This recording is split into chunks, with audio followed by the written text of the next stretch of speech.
You are listening to Alex Nanlohi Podcast, to know the Lord and to make Him known.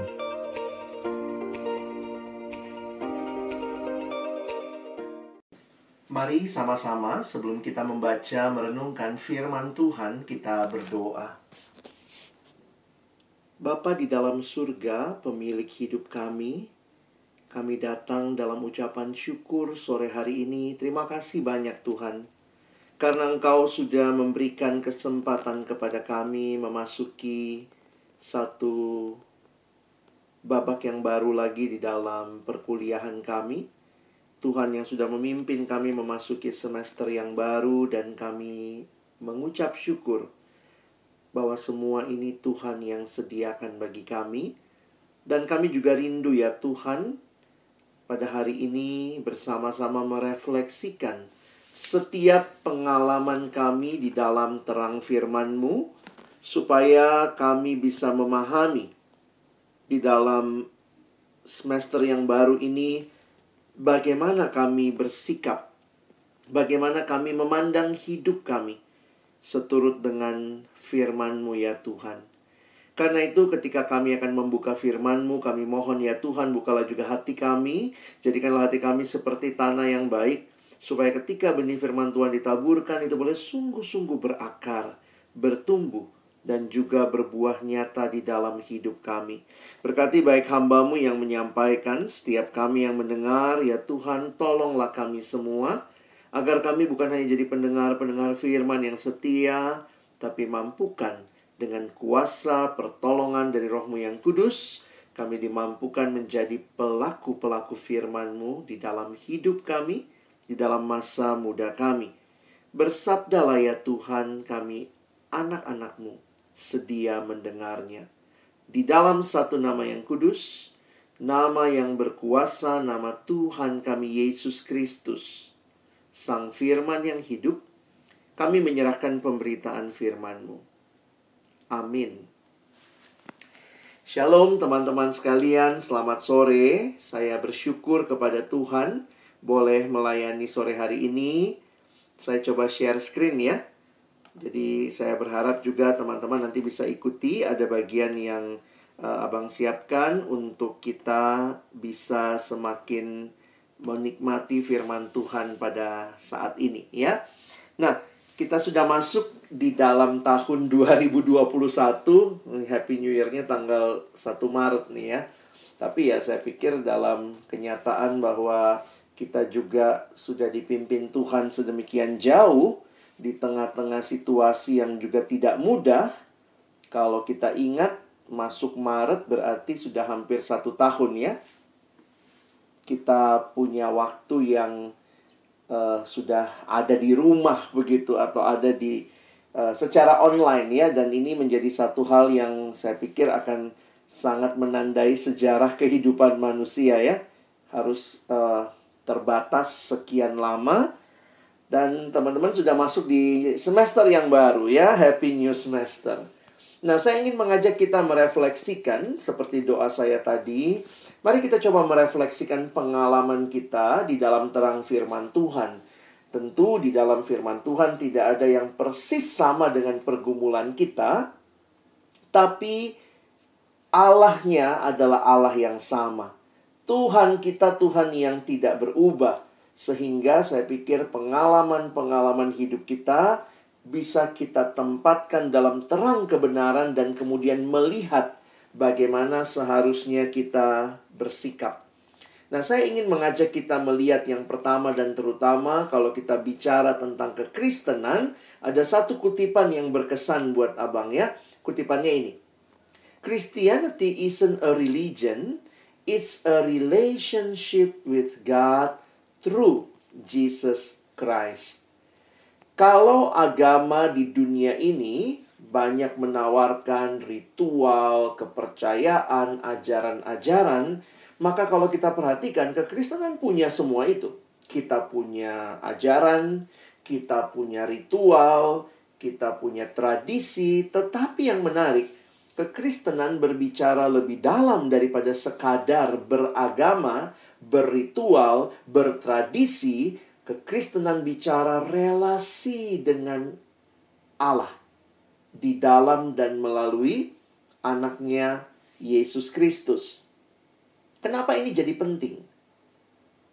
Saya pikir tidak ada agama lain yang meminta umatnya untuk menerima tokoh agamanya di dalam hati mereka, ya. Seperti kita bicara, terimalah Yesus sebagai Tuhan dan Juru Selamat dalam hidupmu.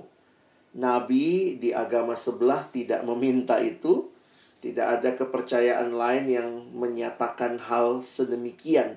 Berarti menarik sekali, kekristenan bukan sekadar agama, bukan sekadar ritual, tetapi relasi dengan Allah, dan secara khusus bagi kita yang percaya di dalam dan melalui anaknya Yesus Kristus.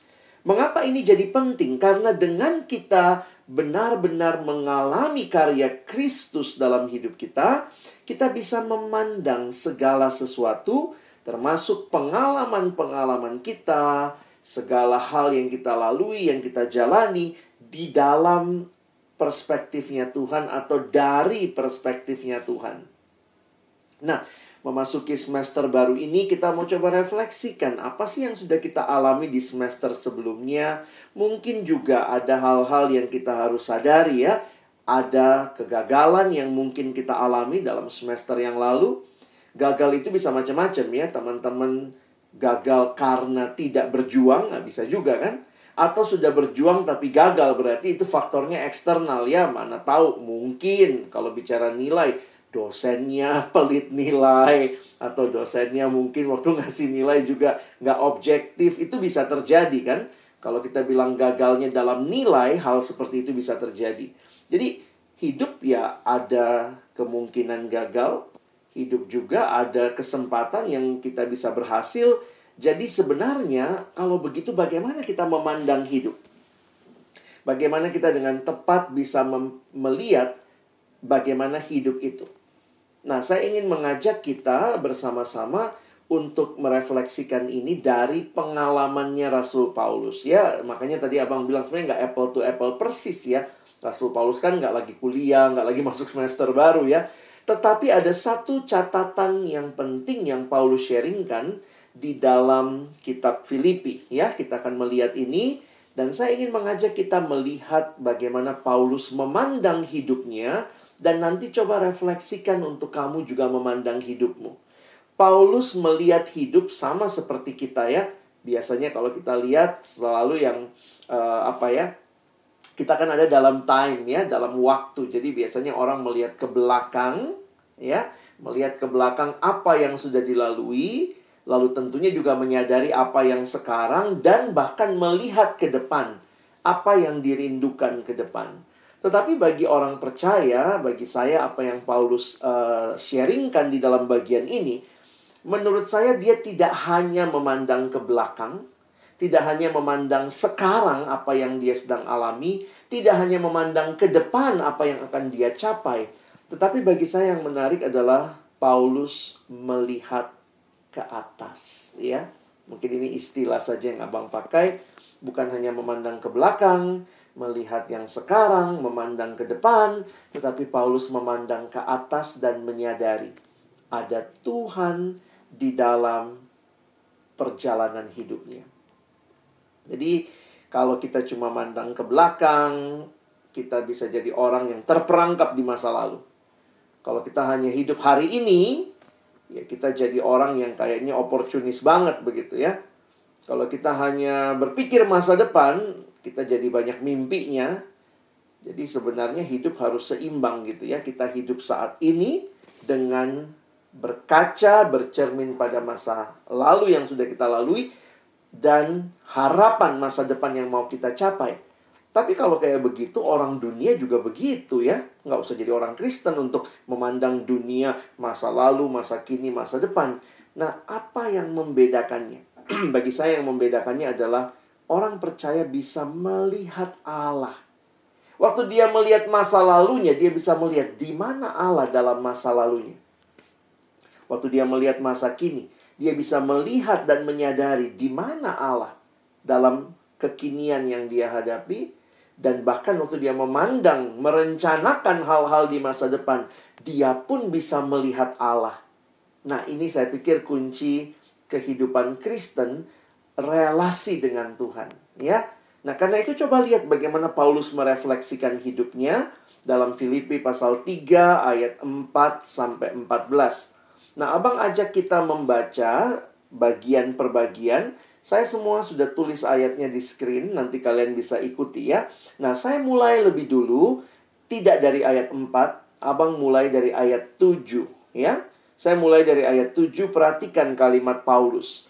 Ya, sebelum masuk ke itu, ini sedikit latar belakang. Kalau teman-teman perhatikan, bahwa surat Filipi ini justru Paulus kirim dari dalam penjara. Nanti lihat di Filipi 1 ayat 7, ayat 13, ayat 17, jelas sekali. Paulus tuliskan ini dari dalam penjara. Paulus masuk penjara kenapa? Karena memberitakan Injil, ya. Karena hidup benar. Bukannya nyolong ayam terus masuk penjara, itu salah sendiri ya. Tetapi karena hidup melayani Tuhan, dia harus menanggung derita masuk ke penjara. Nah, apa yang menarik di dalam surat ini? Kalau teman-teman nanti membaca seluruh kitab Filipi, kalian akan surprise tentunya menemukan bahwa salah satu kata favorit yang muncul di dalam kitab Filipi adalah kata sukacita. Jadi kata sukacita atau bersukacitalah, teman-teman, kata ini muncul 16 kali dalam surat yang hanya 4 pasal. Ya, muncul 16 kali dalam surat yang singkat hanya 4 pasal. Bagi saya ini menarik untuk memperhatikan kenapa Paulus bisa menuliskan sukacita. Dia bukan lagi menang lotre gitu ya. Dia bukan lagi bagus nilainya begitu ya. Waktu kita tahu latar belakangnya, wow, Paulus lagi ada di dalam penjara. Jadi akhirnya saya melihat gitu ya, teman-teman, kita mesti belajar nih, apa sih rahasia Paulus di dalam sukacitanya tidak tergantung kepada kondisi. Kondisinya di penjara, tapi hatinya, hidupnya tetap bersukacita. Dari mana datangnya? Nah, itu saya pikir yang mesti kita lihat ya. Nah, nanti kesempatan lain teman-teman baca sendiri ya. Seluruh kitab Filipi kalian akan menemukan. Dan hari ini Abang khusus bahas pasal 3 ayat 4 sampai 14. Saya mulai dari ayat 7 ya. Tetapi apa yang dahulu merupakan keuntungan bagiku. Nah, lihat ya cara dia menggunakan istilah waktu di sini. Dia memandang masa lalunya ya. Apa yang dahulu merupakan keuntungan bagiku, sekarang kuanggap rugi karena Kristus. Dulu, sekarang. Ada time frame di situ. Paulus bisa melihat hidupnya. Dulu dan sekarang, aku anggap yang dulu itu rugi karena Kristus. Malahan segala sesuatu kuanggap rugi, karena pengenalan akan Kristus Yesus Tuhanku lebih mulia daripada semuanya. Oleh karena dialah, aku telah melepaskan semuanya itu dan menganggapnya sampah, supaya aku memperoleh Kristus dan berada dalam Dia bukan dengan kebenaranku sendiri karena mentaati hukum Taurat, melainkan dengan kebenaran karena kepercayaan kepada Kristus, yaitu kebenaran yang Allah anugerahkan berdasarkan kepercayaan. Apa yang lagi Paulus sharingkan? Saya mau aja kita fokus ayat 7 dulu ya. Perhatikan, Paulus berkata di ayat 7, apa yang dahulu merupakan keuntungan bagiku. Apa saja sih yang dahulu merupakan keuntungan bagi Paulus?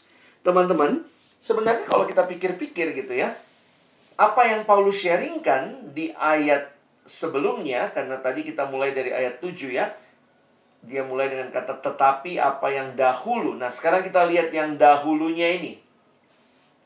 Nah, di sini Abang angkat mulai dari ayat 4-nya. 4, 5, 6. Ternyata dulu Paulus itu menaruh percayanya pada hal-hal lahiriah.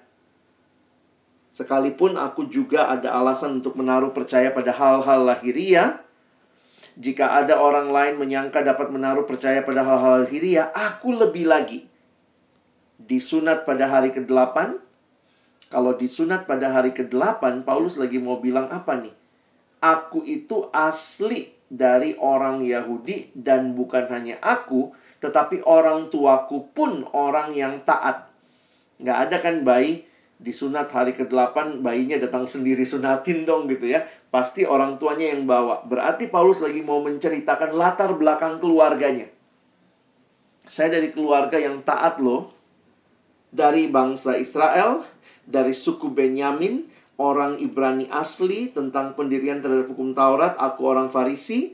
Tentang kegiatan, aku penganiaya jemaat. Tentang kebenaran dalam mentaati hukum Taurat, aku tidak bercacat. Paulus sebelum kenal Tuhan, dia bahkan melihat hidupnya begitu berapi-api membela agama Yahudi, sampai dia menganiaya jemaat. Nah, jadi sebenarnya kalau mau dipikir-pikir ya, Paulus bisa waktu sekarang jadi rasul gitu ya, dia bisa balik reflect lagi, wow, masa lalu saya tuh gagal banget gitu, gagal paham. Bukannya mencintai Tuhan, malah menganiaya jemaat Tuhan, dan menaruh percaya pada hal-hal yang lahiriah. Teman-teman, mungkin kegagalan kita nggak sama kayak Paulus ya. Paulus gagalnya ketika dia memiliki konsep yang salah di masa yang lalu. Tetapi bagi saya tetap aja ya, Paulus melihat ini sebagai kegagalan. Kegagalan Paulus yang pertama dan terutama adalah percaya pada dirinya. Mungkin kalau kita lihat, salah ya percaya diri ya. Maksudnya begini loh. Paulus percaya bahwa dirinya lah segala-galanya. Nah, itu masalahnya. Nah, saya nggak tahu kesalahan apa, pengalaman gagal apa. Kalau kalian lihat semester lalu, mungkin kamu lihat nilaimu, atau mungkin waktu pikir, aduh, coba waktu itu papernya aku bisa lebih bagus ya. Coba waktu itu aku bisa pakai waktu lebih baik ya. Jadi memang kalau lihat masa lalu, penyesalan tuh ada. Dan penyesalan itu biasanya karena kita terlalu melihat semuanya sesuai yang kita mau, yang kita ingin, dan ternyata bukan itu yang seharusnya ya. Kita itu makhluk yang sudah jatuh dalam dosa. Ya, kadang-kadang kalau kita bicara gagal, pertama periksa diri kita ya. Jangan-jangan memang kita gagal karena kitanya gitu ya. Terlalu santai, terlalu hedon, terlalu nyaman, nggak tahu di rumah terus gitu ya. Mungkin Netflix mulu gitu ya. Kuliah jadi sambilan, Netflix utama. Jadi dibalik gitu ya. Biasanya kan harusnya kuliah utama, pulang kuliah sempetin nonton Netflix. Biasanya gitu ya. Sekarang kayaknya Netflix utama ya. Lalu kemudian kuliah sambilan. Ya, sambil denger, sambil punya 2 device. Satu pakai laptop, satu pakai HP. Bisa gampang banget. Saya nggak tahu apa yang kita hayati sebagai kegagalan kita. Tapi kalau merefleksikan kegagalan, jangan-jangan itu karena kita merasa diri kita lah segala-galanya. Saya mau nyaman, saya mau santai, saya mau aman, begitu ya. Nah, tentu ini hal yang salah. Tapi tadi abang bilang juga ya, ada juga kemungkinan pengalaman kegagalan karena dari faktor eksternal ya. Nah, eksternal itu memang kita nggak bisa kontrol. Dosen lagi bete, nilai UN jelek gitu ya. Nah, itu mungkin juga. Tapi poinnya begini, buat saya adalah kita perlu bukan hanya terima kegagalannya, tapi belajar merefleksikan apa sih yang Tuhan mau ajarkan dalam kegagalan yang kita lalui. Jangan tinggal dalam kegagalan, jangan susah move on gitu ya, tapi belajarlah sesuatu dan kemudian move forward ya. Nah, karena itu saya melihat bagi Paulus, dia nggak tinggal dalam kegagalan, dia rise up begitu ya, sesuai tema kita hari ini. Apa yang dia lihat? Dia melihat bukan kepada apa yang sudah lewat. Dia rise up, teman-teman. Sekarang lihat ayat 8 lagi ya. Dari ayat 7 tadi kita bahas, sekarang ke ayat 8. Sekarang dia mengatakan, malahan segala sesuatu kau anggap rugi karena pengenalan akan Kristus Yesus Tuhanku lebih mulia daripada semuanya. Wow. Bagi saya yang menarik, Paulus bisa melihat hidupnya yang dulu ketika dia percaya dirinya segala-galanya, sekarang dia bilang itu kuanggap rugi karena pengenalan akan Kristus Yesus. Jadi sebenarnya anak Tuhan kita nggak boleh pede ya. Nggak boleh percaya diri dalam arti percaya diri kita lah segala-galanya. Kita mestinya PT, percaya Tuhan. Ya. Banyak kali kalau kau refleksikan kegagalanmu, kegagalanku ya karena kita kepedean. Merasa diri kita lah segala-galanya, kenyamanan kita lah segala-galanya, kemauan kita lah segala-galanya, dan kita lupa. Sebenarnya Tuhan sudah memberikan kepada kita kehendaknya, apa yang Dia mau dari hidup kita. Ya. Nah, perhatikan ayat ini. Paulus berkata, oleh karena Dialah aku telah melepaskan semuanya itu dan menganggapnya sampah supaya aku memperoleh Kristus dan berada dalam Dia. Nah, ini kata kunci yang menarik ya. Berada dalam Dia bukan dengan kebenaranku sendiri karena mentaati hukum Taurat, melainkan karena kebenaran karena kepercayaan kepada Kristus. Yaitu kebenaran yang Allah anugerahkan berdasarkan kepercayaan. Apa yang menarik dari ayat ini? Ini generasi GPS katanya ya. Posisi sangat penting ya. Bagi saya, Paulus melihat hidupnya dalam Kristus. Penting kamu pastikan, kamu dalam Kristus atau dalam dosa. Kalau kamu gagal karena kamu dalam dosa, itu salah sendiri.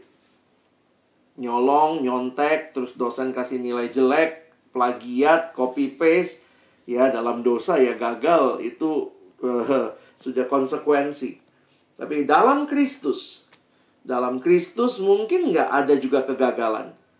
Mungkin kegagalannya adalah gini ya, kamu mau hidup benar, teman-temanmu nggak suka sama kamu. Ada orang kan, makanya buat saya begini, hati-hati melihat kegagalan, karena jangan-jangan yang kamu bilang kegagalan, aduh aku nggak punya teman semester lalu bang. Tapi ternyata kenapa kamu nggak punya teman? Karena kamu mau hidup benar, nggak mau nyontek, nggak mau copy-paste tugas, nggak mau ngirimin tugas ke teman yang temannya tinggal nyalin. Berarti itu bukan kegagalan sebenarnya. Kamu sudah belajar hidup benar di dalam Kristus. Makanya ingat baik-baik. Bukan hanya apa yang terjadi di masa lalu, tapi di mana Kristus di masa lalumu itu. Sehingga kamu bisa lihat, ini kegagalan karena dosa, atau ini kegagalan tanda kutip karena saya taat sama Kristus. Nah, bagi Paulus, dia melihat bahwa sekarang yang dia lakukan dalam Kristus, walaupun teman-teman dia di dalam penjara loh, tapi buat dia itu no problem. Yang dulu yang kayaknya sangat megah itu, tapi Paulus bilang itu sampah. Kalau saya percaya diri bahwa sayalah segala-galanya dengan semua itu sampah, kata Paulus. Sekarang saya memperoleh Kristus. Dan itu adalah anugerah ya. Karena kalau kita perhatikan kalimat Paulus tadi, bukan dengan kepercayaanku sendiri, tapi kepercayaan yang Allah anugerahkan. Itu anugerah. Makanya coba lihat terjemahan bahasa Indonesia sehari-hari. Di ayat 8 dikatakan begini, bukan saja hal-hal tersebut, tetapi malah segala sesuatu saya anggap sebagai hal-hal yang hanya merugikan saja. Yang saya miliki sekarang ini adalah lebih berharga, yaitu mengenal Kristus Yesus Tuhanku.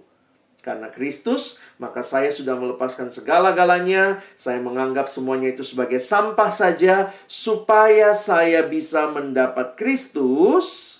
Ayat 9. Dan betul-betul bersatu dengan Dia. Hubungan yang baik dengan Allah tidak lagi saya usahakan sendiri dengan jalan taat kepada hukum agama. Sekarang saya mempunyai hubungan yang baik dengan Allah karena saya percaya kepada Kristus. Jadi, ini kesimpulannya.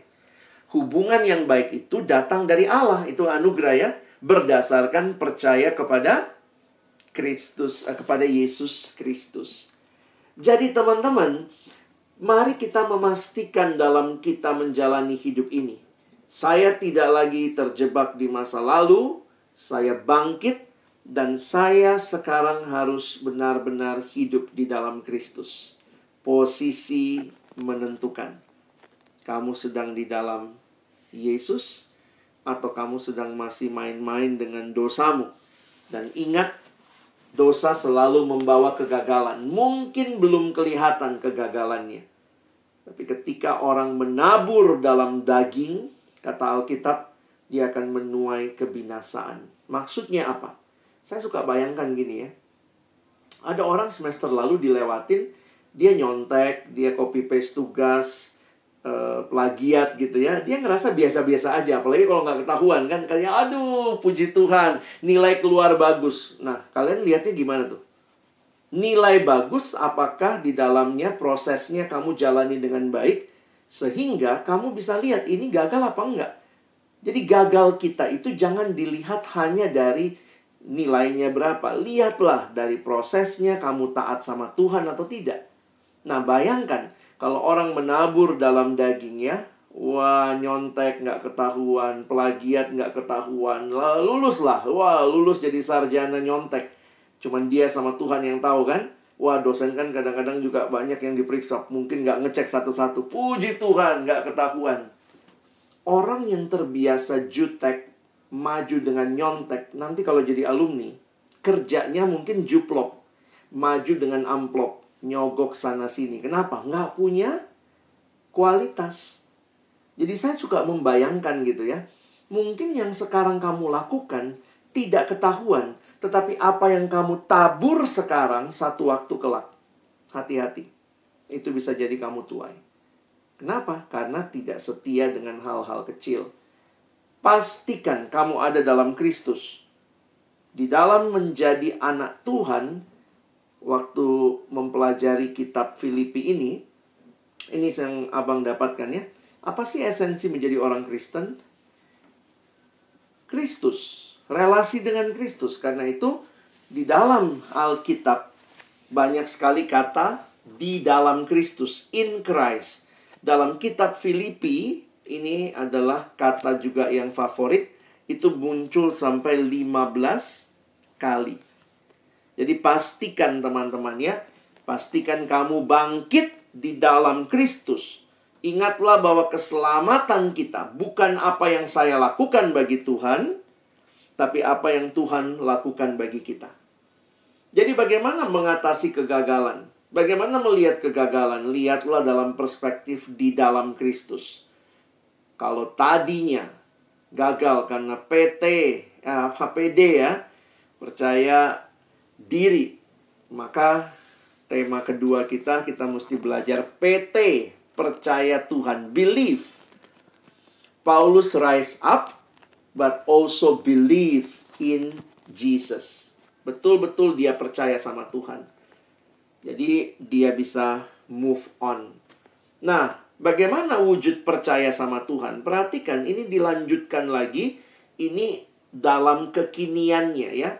This is ongoing process. Ini lihat ayat 10. Yang ku kehendaki ialah mengenal dia dan kuasa kebangkitannya. Dan persekutuan dalam penderitaannya di mana aku menjadi serupa dengan dia dalam kematiannya. Supaya aku akhirnya beroleh kebangkitan dari antara orang mati. Teman-teman, apa yang terjadi ketika Paulus sudah percaya sama Tuhan? Itulah ayat 8 tadi, ayat 8-9. Dia percaya sama Tuhan, maka ongoing prosesnya adalah ini. Mengenal dia. Wah, ini bagi saya menarik ya. Paulus waktu tulis ini, dia udah rasul besar loh teman-teman ya. Maksudnya rasul yang sudah melayani di banyak tempat, luar biasa pelayanannya. Tapi buat saya luar biasa ya. Paulus tidak melihat pengenalan akan Allah itu sebagai sebuah tujuan yang dicapai, tetapi sebuah perjalanan seumur hidup. Jangan terlalu sombong ya. Wah, saya sudah kenal Tuhan. Saya rajin. Saya worship leader. Saya singer. Oh, mungkin saya pengurus. Saya pemimpin kelompok kecil. Saya pun juga bisa ngomong ya. Saya hamba Tuhan. Kerjanya khotbah. Lalu, oh saya sudah kenal Tuhan. Kalau saya melakukan itu berarti saya tidak mengerti pengenalan akan Tuhan. Karena pengenalan akan Tuhan itu bukan untuk evaluasi, bukan untuk ujian, untuk dapat nilai, tetapi sebuah perjalanan seumur hidup. Tadi kita bicara masa lalu ya. Sekarang kita bicara masa kini. Masa kininya apa? Kenal Tuhan. This is an ongoing process. Life is a journey. Tujuan hidup Paulus adalah untuk mengenal Allah. Sehingga seluruh aspek hidup Paulus diarahkan untuk mengenal Allah. Termasuk melalui pelayanannya, Paulus merindukan dirinya semakin mengenal Allah. Teman-teman, kalau kita sudah rise up dari masa lalu, now we believe, and that belief we must live it on. Kita mesti hidupi hari ke hari. Tuhan, saya makin mau kenal Engkau. Perhatikan, ini pengenalan seperti apa? Sekali lagi, ini bukan pengenalan untuk ujian ya. Wah, kenal Tuhan, tahu Yesus lahir di mana, segala macam. Kita bukan kenal Tuhan untuk cerdas cermat Alkitab, no. Karena itu ini pengenalan yang lebih daripada sekadar informasi. Tetapi pengenalan yang adalah sebuah relasi dengan Tuhan. Perhatikan kalimat Paulus, dia kaitkan dengan pengalaman yang dialami Yesus di kayu salib dan kebangkitannya. Masih ingat ayatnya tadi? Yang kuhendaki adalah mengenal dia. Dan dikatakan, aku mengalami ya kuasa kebangkitannya dan persekutuan dalam penderitaannya, di mana aku menjadi serupa. Dia mau mengalami Tuhan secara personal. Saya pikir menjalani semester baru, ya rise up dari kegagalan semester lama, believe, jalani dengan pengenalan akan Tuhan yang terus makin dalam, ya. Supaya apa? Supaya kamu bisa menilai seluruh pergumulan hidupmu dengan tepat. Experiencing God personally. Dan menariknya, ini juga pengenalan yang transformatif. Saya pakai istilah ini ya. Pengenalan yang bukan sekadar informasi, tapi pengenalan yang melibatkan relasi, dan pengenalan yang mengubahkan karena terjadi transformasi. Perhatikan kalimat Paulus tadi ya. Yang kuhendaki adalah mengenal dia dan kuasa kebangkitannya, dan perhatikan, menjadi serupa dengan dia. Wah, teman-teman, masa kini engkau punya kesempatan kenal Tuhan. Kita punya persekutuan di kampus ya. Kita punya kesempatan bisa kenal dia dan akhirnya makin serupa dengan Kristus. Saya pikir belief bukan selesai pada belief-nya, knowledge-nya. But belief harusnya berdampak kepada hidup kita. From belief, jadikan itu sebagai bagian kehidupanmu yang kamu jalani. Kamu tahu ya, kuliah harus bagaimana. Kamu tahu nanti berpacaran itu sesuai dengan kehendak Tuhan. Kan harus serupa dengan Kristus. Bagaimana pacaran untuk kemuliaan Tuhan. Bagaimana tidak terjebak di pornografi. Karena saya bukan serupa dengan dunia. Saya bukan jadi orang yang menikmati hal-hal yang tidak tahu prioritas. Saya pikir juga itu kan nggak serupa dengan Kristus. Yesus tahu loh prioritas. Kapan mesti tidur, kapan mesti pelayanan. Nah, kalau kita lagi masa-masa begini, kita bisa jadi, ya itu ya, Netflix segalanya, game online segalanya, kuliah yang sambilan. Something wrong with our life. Harusnya kalau teman-teman percaya pada Yesus, semakin serupa dengan dia, kita mengalami pembaharuan. Ya, jadi sangat penting. You rise up and you believe, and that belief will transform your life. What will happen for the future? Kita udah bicara past, present, sekarang kita bicara future. Future bagi saya ini ya. Tema kita hari ini, faithful. Menarik sekali ayat 12 sampai ayat 14. Lihat bagaimana Paulus bicara tentang dirinya. Bagi saya ini kerendahan hati luar biasa ya. Paulus berkata begini. Bukan seolah-olah aku telah memperoleh hal ini atau telah sempurna, melainkan aku mengejarnya. Kalau-kalau aku dapat juga menangkapnya, karena aku pun telah ditangkap oleh Kristus Yesus. Saudara-saudara, aku sendiri tidak menganggap bahwa aku telah menangkapnya, tetapi ini yang kulakukan. Aku melupakan apa yang telah di belakangku, dan mengarahkan diri kepada apa yang di hadapanku, dan berlari-lari kepada tujuan untuk memperoleh hadiah, yaitu panggilan sorgawi dari Allah dalam Kristus Yesus. Teman-teman, dalam mengikut Tuhan yang butuh apa sih ya? Bukan puas diri, oh saya sudah kenal Tuhan, saya sudah kenal semua tentang Tuhan. Tapi ini perjalanan seumur hidup. Dan untuk bisa bertahan seumur hidup, teman-teman dan saya, dalam perjalanan mengejar ya pengenalan akan Tuhan, keserupaan dengan Kristus, kita butuh faithfulness. Kita butuh kesetiaan. Banyak orang memulai dengan baik. Wah, semester baru mulai. Wah, datang PM hari ini. PM celebration. We celebrate God's faithfulness. Yes. Saya mau lihat nih. Akhir semester masih segini nggak yang datang? Harusnya sih lebih banyak ya. Banyak orang memulai dengan baik. Tapi sedikit yang bertahan sampai akhir. Paulus tidak gegabah. Paulus nggak bilang, wah saya sudah sampai akhir. Ini bagi saya kerendahan hati luar biasa ya. Aku terus mengejarnya. Aku belum sempurna. Tapi kemudian kalau kita perhatikan, disinilah butuh faithfulness kan? Maukah kita remain faithful?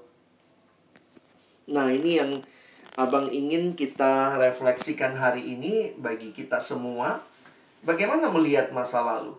Ingat, lihat Tuhan di dalamnya. Bagaimana memandang masa kini? Ingat, lihat Tuhan di dalamnya. Saya makin kenal Tuhan. Bagaimana memandang masa depan? Saya lihat Tuhan. Tuhan tolong saya setia sampai akhir. Kenapa? Saya belum sempurna. Saya belum mencapainya. Saya mesti terus meminta Tuhan tolong saya. Setia sampai akhir. Dan teman-teman yang dikasihi Tuhan, tahun 2021 sudah kita masuki.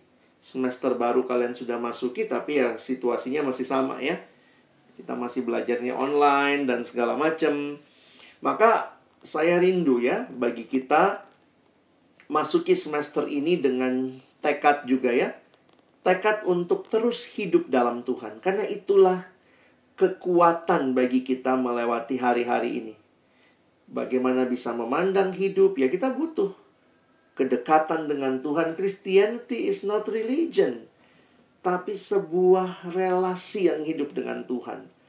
Makanya saya mendorong teman-teman masuk semester ini jangan cuma kuliahnya yang bagus ya. Bangun hidup yang terus berakar dalam firman Tuhan. Miliki terus komitmen untuk bertumbuh. Ingat fungsi firman Tuhan, jelas ya. 2 Timotius 3:16-17. Segala tulisan yang diilhamkan Allah memang bermanfaat untuk mengajar. Jadi Alkitab mengajar kita, menyatakan kesalahan, memperbaiki kelakuan, dan untuk mendidik orang dalam kebenaran. Dengan demikian tiap-tiap manusia kepunyaan Allah diperlengkapi untuk setiap perbuatan baik. Bagaimana hidup benar? Tidak terus-menerus dalam dosa. Ya, hidup dalam firman. Mazmur 119 ayat 9 mengatakan, dengan apakah seorang muda mempertahankan kelakuannya bersih? Dengan menjaganya sesuai dengan firman-Mu. Biasakan. Kalau yang kau biarkan masuk dalam dirimu, pornografi, ya, yang kau biarkan masuk dalam dirimu cuman sekedar film-film dengan semua nilai-nilainya, ya tidak akan menolong kamu bisa hidup benar. Tapi kalau kau membiarkan firman Tuhan mentransformasi hidupmu. Jadi apa yang masuk itu juga yang keluar. Kalau yang masuk sampah, yang keluar juga sampah. Tapi kalau yang masuk kebenaran, biarlah itu mengubah hidup kita. Kalimat yang indah dari Bapak D.L. Moody, dia mengatakan, the Bible will keep you from sin. Or, sebaliknya, sin will keep you from the Bible. Banyak orang tidak memberi diri baca firman. Makin hidup dalam dosa. Makin hidup dalam dosa, makin gak mau baca firman. Karena takut. Setiap kali baca, ada anak remaja pernah datang ke Kak Alex, ke abang dia bilang gini, Bang, malas saya baca Alkitab. Kenapa? Kayaknya tiap kali baca, kayaknya tentang saya semua bang gitu ya.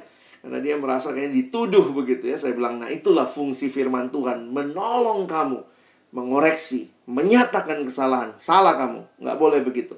Ayo, hidup benar ya. Dan bersyukur kita punya PM ya, kita punya teman-teman seiman, kita punya komunitas yang menolong kita bertumbuh bersama. Saya harap semester ini kamu jalani bersama komunitas, bersama teman-teman di PM, bersama orang-orang yang mengasihi Tuhan, bersama dengan orang-orang yang rindu hidup benar. Jadi kalau kita rise up, believe, faithful, itu bukan sendirian teman-teman. Kamu gak bisa sendirian. Perhatikan cara Paulus menulis dalam kitab Filipi.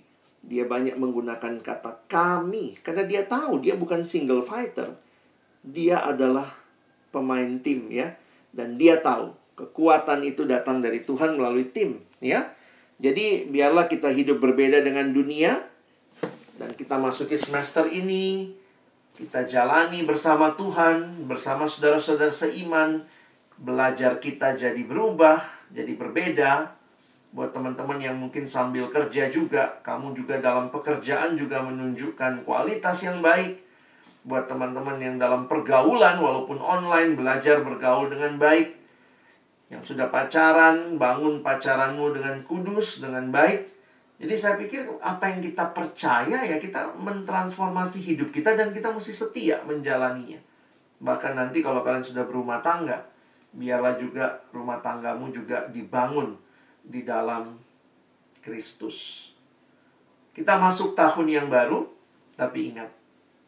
Kita masuk semester yang baru, tapi ingat. Apa yang kita ingat? Tuhannya tetap sama. Same God. This is new year. This is new semester, but still we have the same God. Karena itu, teruslah berserah kepadanya, percaya kepadanya, alami tema hari ini, ya. Rise up, believe, and faithful. Amin. Mari kita berdoa. Terima kasih Tuhan. Kami melalui hidup kami bersama dengan Tuhan. Itulah yang membedakan kami dari yang lainnya. Terima kasih karena Tuhan menolong. Di tengah-tengah kehidupan ini, kami tidak berjalan sendirian. Ketika kami gagal, Tuhan tidak minta kami tinggal dalam kegagalan, tapi bangkit, memandang kepada Tuhan, percaya kepada Tuhan. Dan kepercayaan itu mengubahkan hidup kami. Dan kami mau setia Tuhan. Setia sampai akhir.